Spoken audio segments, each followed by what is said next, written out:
Yeah.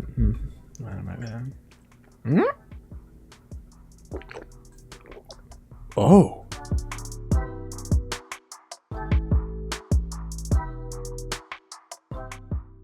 What's going on, everyone? James here with another real review and recap of the final week for Netflix's Perfect Match. A huge thank you to Netflix for sending me these episodes early for review, but I'm dropping my review right now as it airs live because guess what?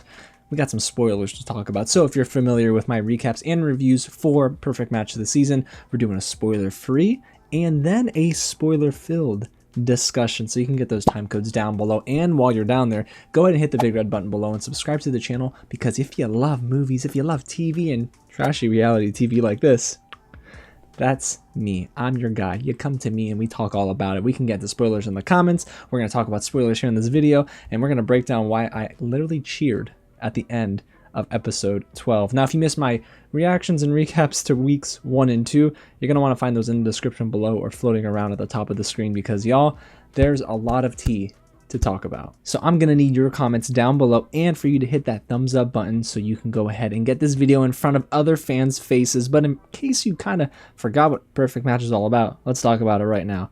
This show brings together single stars of Netflix's unscripted series like Love is Blind and Too Hot to Handle into a tropical paradise in an attempt to find love. As they compete to form relationships, the most compatible couples will play matchmaker, breaking up other couples and sending them on dates with brand new singles they'll invite to the villa. Of course, our host is Lachey, and it's directed by Anthony Gonzales. So guys, like I said, episodes 9 through 12, we got ourselves the final bundle of episodes for Perfect Match, and let me tell y'all, it was really fun. So let's begin with my spoiler-free thoughts here and talk about why this is somehow one of the best Netflix reality shows to date.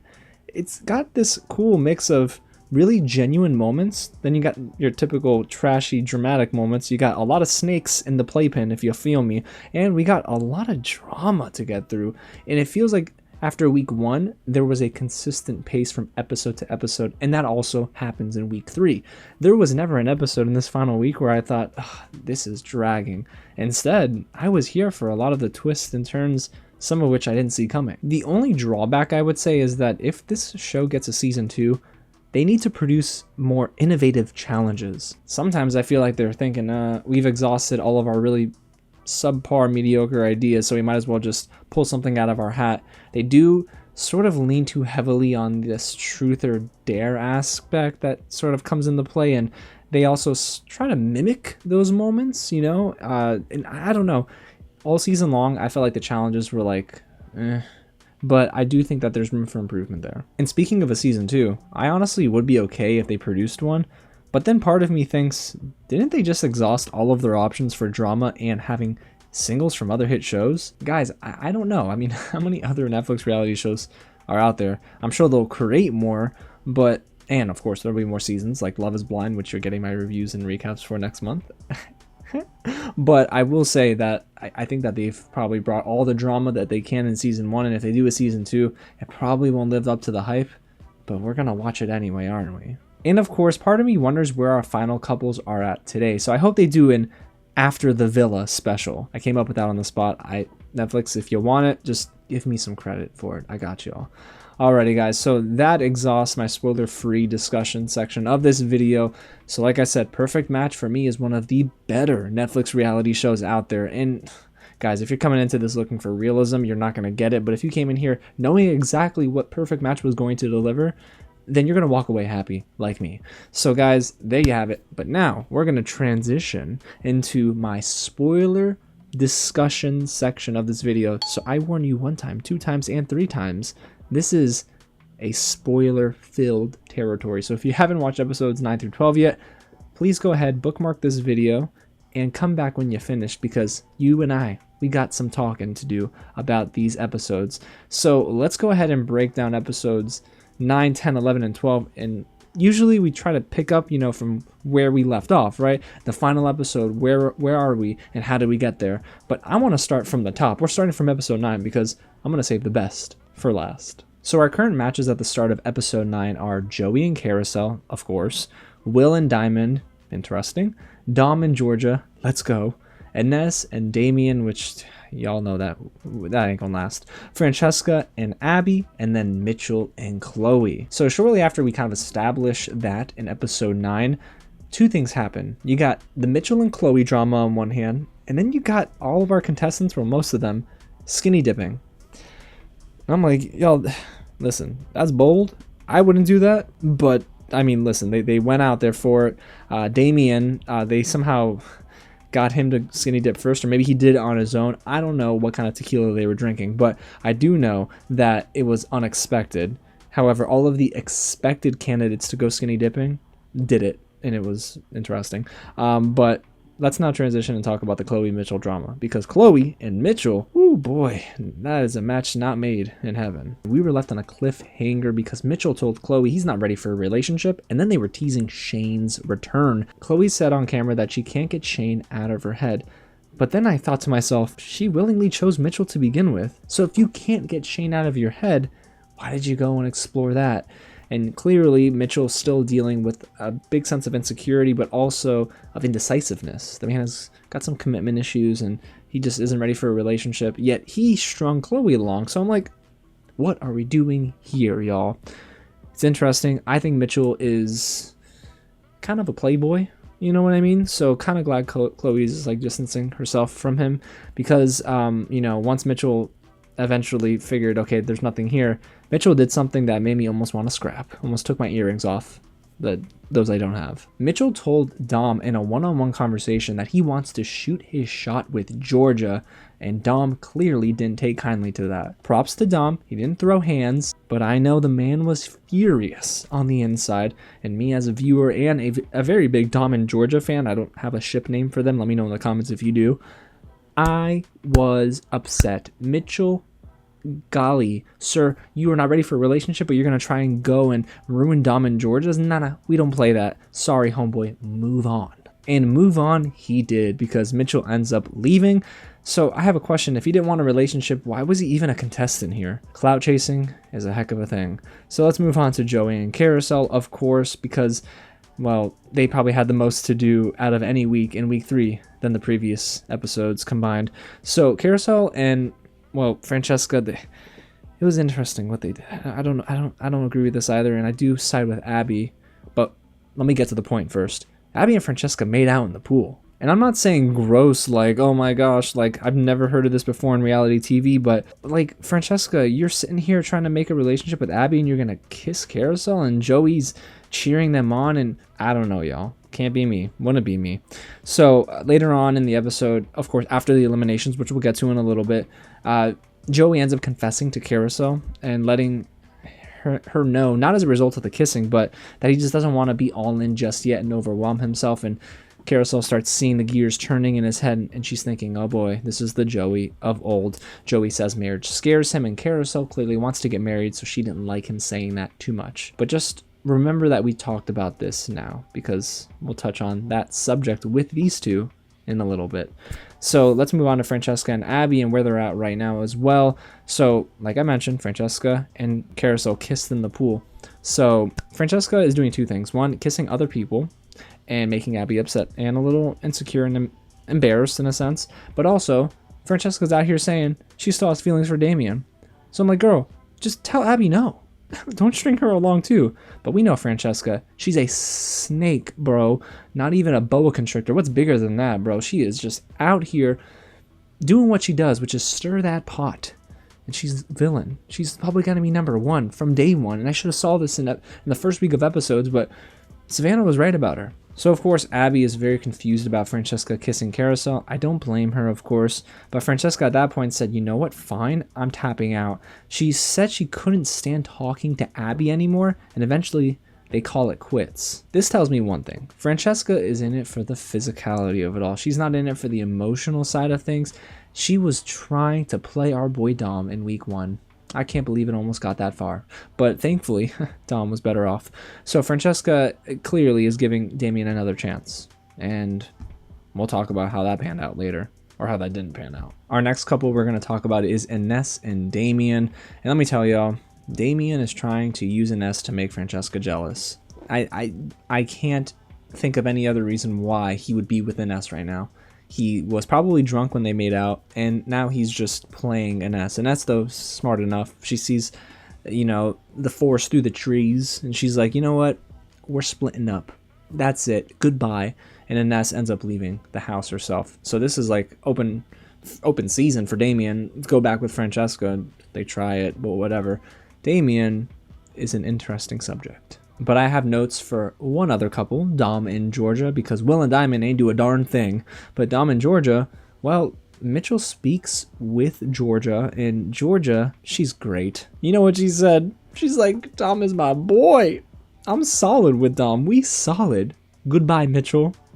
Loved it. Loved it. Shut Mitchell down straight away, homie. Sorry, your 12th pack can't save you, sir. So very, very happy that Georgia shut it down and said, Dom, I'm all in.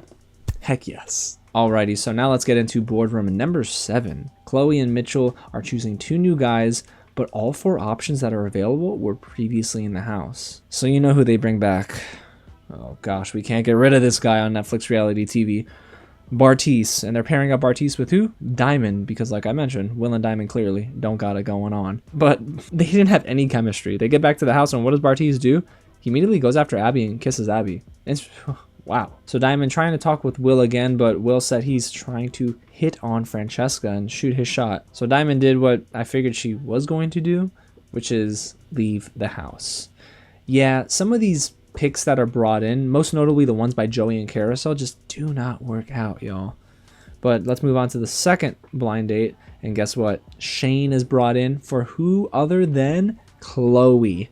Chloe said, let me try this again, dog. I'm so sorry. I'm so sorry. Shayne is like all in at first, but then he also is saying he's a little nervous. It's still a bit scary, but Chloe told Shayne, you're the one.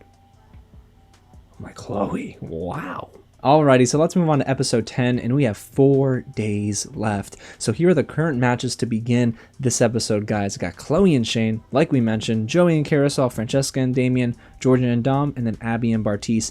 But let's talk a little bit about these matches, beginning with Chloe and Shayne. They both said they believe they're the most compatible couple, and if I was drinking water, it might have come out of my nose. But they seem to be getting along, and it's kind of cute, and I kind of feel bad for Shayne, and at the same time kind of feel bad for Chloe, and I kind of like them together.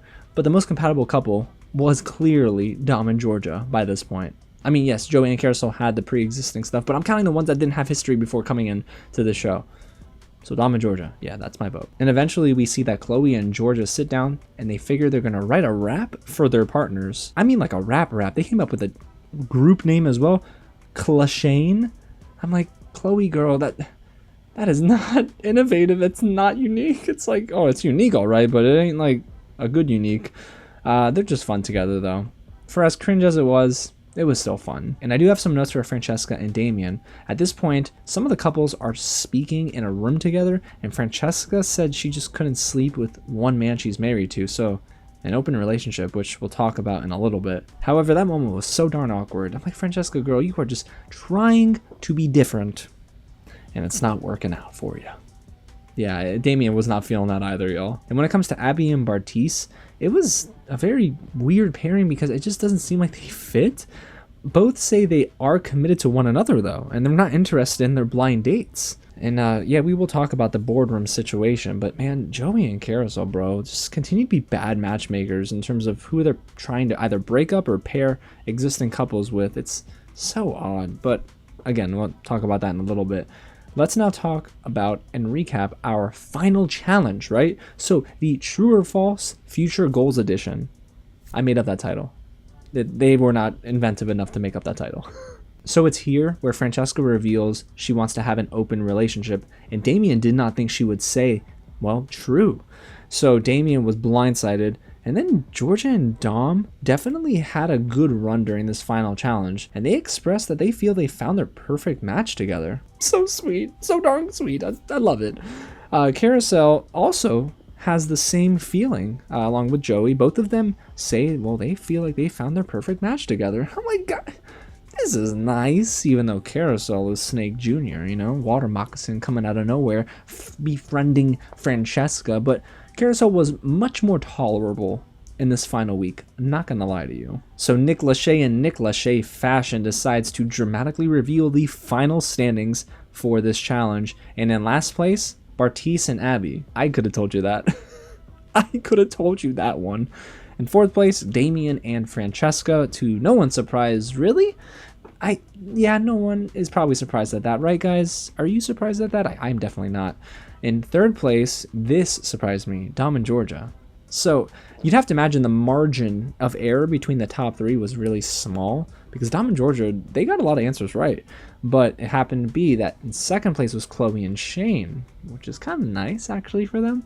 In first place, none other than Joey and Kariselle. I swear that both of them have won so many challenges. I think they actually won the most amount of challenges this season. But again, bad matchmakers. So in boardroom number 8, we got Joey and Kariselle picking one guy and one girl. So a little bit of a twist. Usually it's like 2 guys, 2 girls, but here they kind of switched it up. Nick Lachey, you're so clever.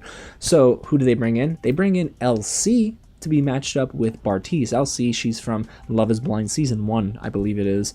But I just have to ask a question to y'all. On these dates, what is up with Love is Blind contestants doing the whole locket thing? You know, put a locket, throw it in the water, put a locket on the gate. Well, in this case, LC and Bartise, they do a locket thing and they throw it in the water together, and it sinks just as fast as their time together. It's not great. And then Joey and Kariselle decide the guy they're bringing in is Nick, and they pair up Nick with Abby? What are we doing? Why, Joey and Kariselle? Why? Why would you pair up Nick with Abby? Like, there's nothing going there. And clearly, because Abby said on their blind date that she's still into Bartise. Oh, little does Abby know. But eventually, we get to the date between Joey and Kariselle, and there are literal fireworks going off because Joey ends up telling Kariselle, "I love you." And Kariselle says, "I love you too," right back. It's kind of nice. I'm a sucker for love, so it's pretty sweet. And all the fireworks go off, and everyone in the house is like, "Oh my gosh, they're getting fireworks." I think it was Francesca that said that. Like, girl, they ain't for you. But yeah, Joey is still a little bit hesitant. You can tell that Kariselle is ready to rush. Both of them said "I love you," so of course they're gonna work through things, you would imagine. But I can tell that Joey is a little nervous.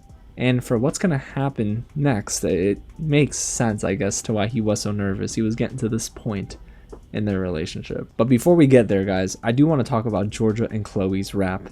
It was so cringe, but y'all, Georgia and Dom are so cute that I was willing to excuse it. It was nice. Like, it wasn't really rapping. I mean, when you rap, you want to have a beat, like Peter, Piper, Pick the Pickle, or whatever the heck, right? You want to be on beat. But Georgia and Chloe were like, "It's Monday, February 27th. Like, they were reading it, but they weren't on beat.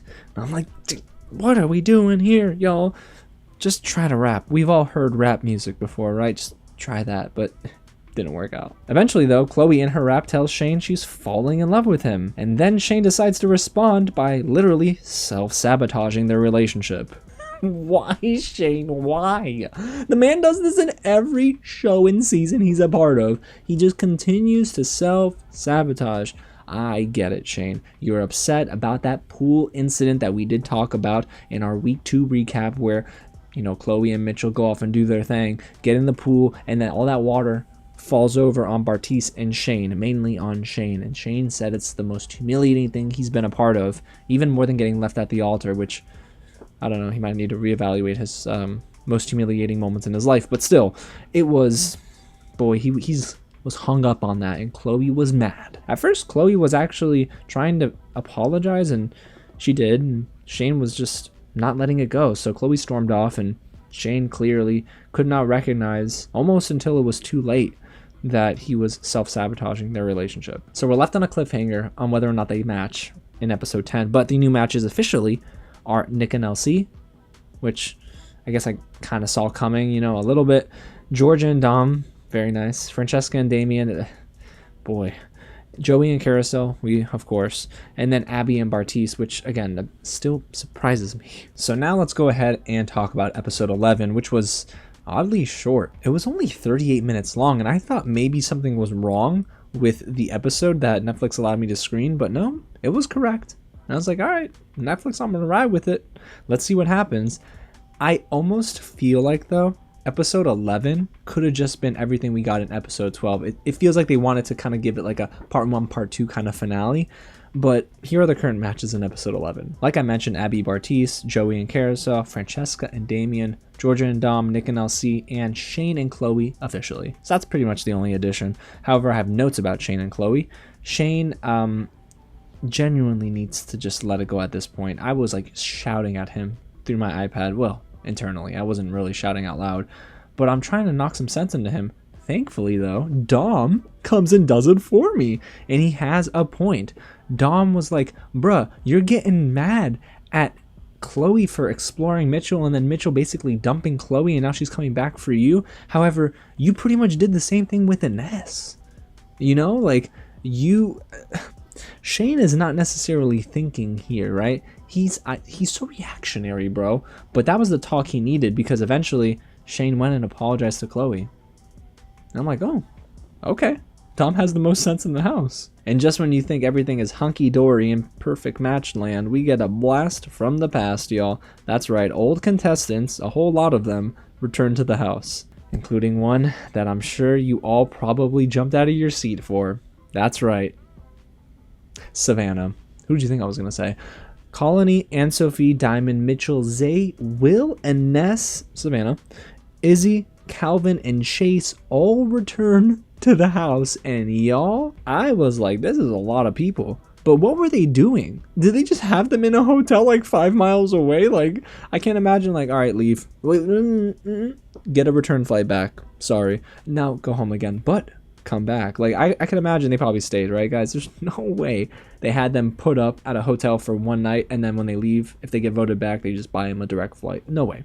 So yeah, a lot of those contestants came back, and what do you think happened? Francesca versus Savannah. Francesca tells Damien that she'll kill him if he talks with Savannah. All the while, Francesca's gonna be out here acting like a fool in a little while. I mean, she's sitting here saying that she's making out with people, and she's also telling Damien, don't you talk to her. I think she just genuinely hates Savannah. And you know what? Sorry, I'm rooting for Savannah in this fight. So during the final mixer, Nick Lachey announces that each couple will decide if they feel they can see a future together. They have to make that decision, right? And at the end of the next day, the entire house will vote for who they think is the perfect match. Yes, that includes all the past contestants voting. I was a little cloudy on that as well. So again, we got a Savannah Francesca showdown. It was awesome. Savannah was trying to spit game, didn't happen. Will was trying to spit game to anyone in the house, it didn't happen. So like everyone who came back from the past was trying to spit game, and it did not work out, guys.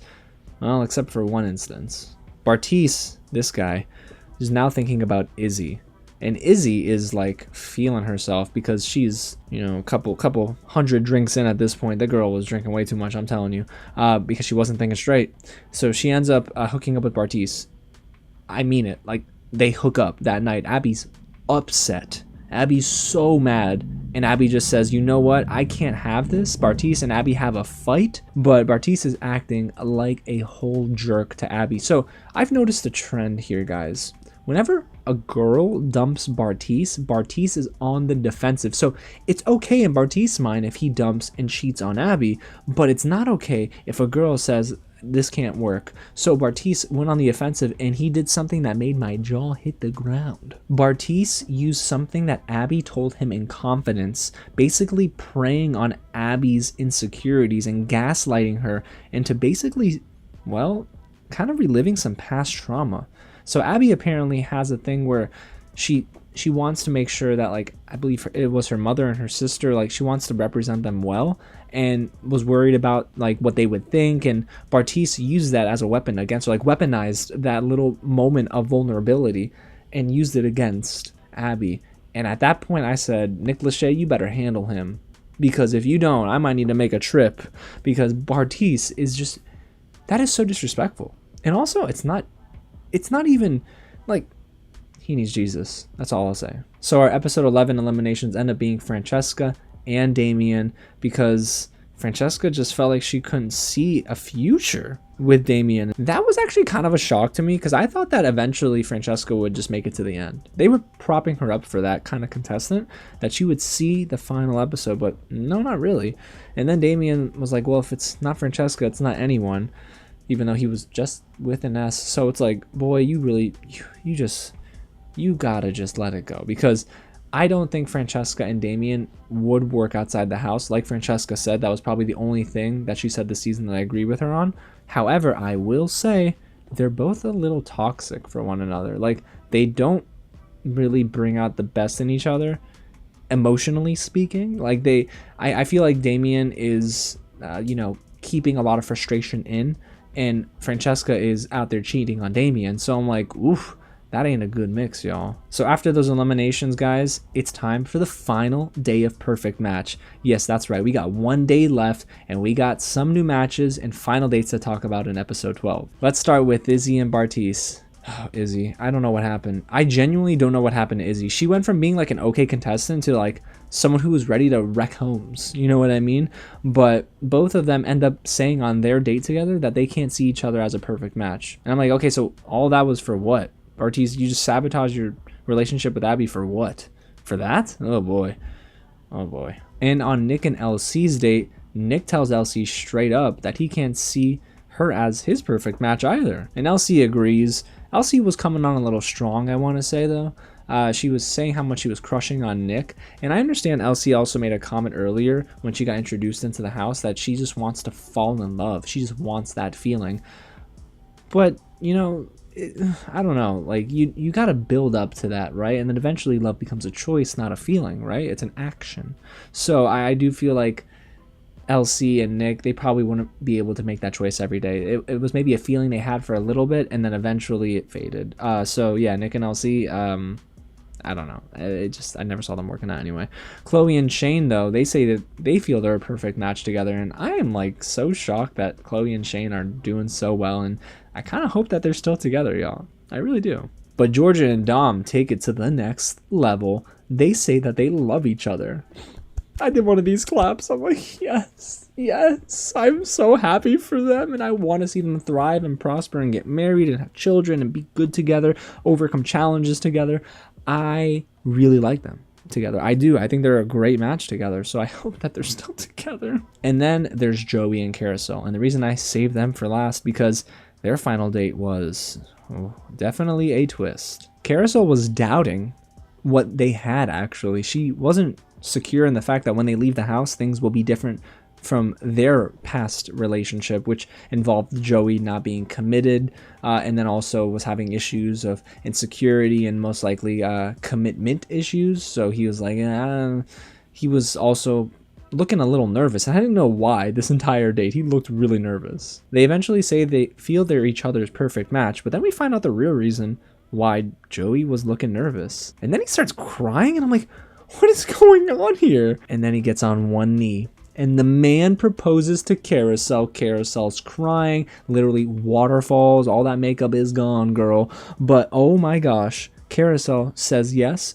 Joey's so happy. They're FaceTiming family and stuff. And I'm like, so are they even still in the game? Because at this point, I mean, it's almost unfair to put them up for a final vote as a couple. I mean, because they're engaged. So they kind of won already. So at this point, we're getting ready for the final vote. But during episode 12, we saw a ton of old but new contestants in the house get eliminated. Abby, Diamond, Savannah, Calvin, and Sophie, Mitchell, Colony, Will, and Chase. Chase had this hat on, by the way. I was like, boy, if you don't take that off. I don't know, man. Chase is a character. So voting for the perfect match begins, and it is actually a pretty tense moment. The group ended up spilling their thoughts before they went into the boardroom to vote, and of course vote individually, but this group meeting kind of felt like an After the Altar special, but shoved into the finale. It did have that vibe, right, you guys? They all sat around, and they all were spilling some tea, and then Chase raises his voice and talks about how he feels Georgia and Dom are not a perfect match. Chase, get over it. Georgia left you because you didn't really have what she was looking for, and you lied to her, and you gave her a pet rock. What is she supposed to do with it? And right before they actually go into the boardroom to individually vote, Joey and Kariselle announced that they got engaged. And to me, it kind of felt like cheating. I genuinely thought they were going to save that for after the vote, because that skews things, you know? Like, I don't know, that felt really weird. Maybe they gotta rethink that if it happens again in season 2, if there's a season 2. But it felt like cheating. And eventually we get into a montage where everyone's going in to vote. You see some people's votes and you don't see others. You just hear them talk about their vote. So Nick Lachey returns and he says the perfect match is... Let me get a drum roll. Let me get a drum roll. Is it cute? It's going? Okay, good. Drum roll, please. Dom and Georgia are the perfect match, yo. Like, let's go. I am so thrilled for them. Yes, man. Like, this is the couple y'all told me in week 1. I hope they get together. And when they got together in week 2, we were all happy and rejoicing. And then in week 3, we find out they're the perfect match. Like, come on. I'm popping a bottle of sparkling water. But yeah, I was so excited. I literally cheered. I was watching this and I cheered. I got up out of my seat and cheered. But yeah, they end up getting an all expense paid vacation to anywhere in the world. We don't see them on this vacation, which we need another episode, I'm telling y'all. But they were my favorite couple in the entire show. Like, of any of the couples that got together, any of the matches, they were my favorite. So I'm happy they won. And in your face, Francesca. Oh, sorry. I said that out loud. And with all of that being said, you guys, we have reached the end of the Perfect Match Season 1. And what a ride it's been. I'm so thankful that you all joined me for this journey because it ain't over this year, okay? This is like the year of trashy reality TV for Netflix in terms of coverage on this channel because I'm bringing you Love is Blind content beginning in March, guys. We're getting into the thick of things. It's about to go down, y'all. It's going to be so much fun. And I can't wait to do all of that. But in order for you to kind of stay in the know, you got to get subscribed. So go ahead and hit the big red button below. Subscribe to the channel, tap on the bell, and hit that thumbs up button so this video gets in the face of more fans. And get loud down below in the comments and let me know from start to finish, who was your favorite match? And if it's Francesca and Damian, I'm going to call you a liar. But again, there you have it, guys. My real recap and review of Perfect Match Week 3. And it's just been so fun. You know what I mean? This is a good escape. I needed this, especially after taking finals last week. So y'all, again, thanks so much for watching, tuning in, and sticking with me. And I'll catch you at the next screening. Oh man, they need to bring Savannah back for Season 2.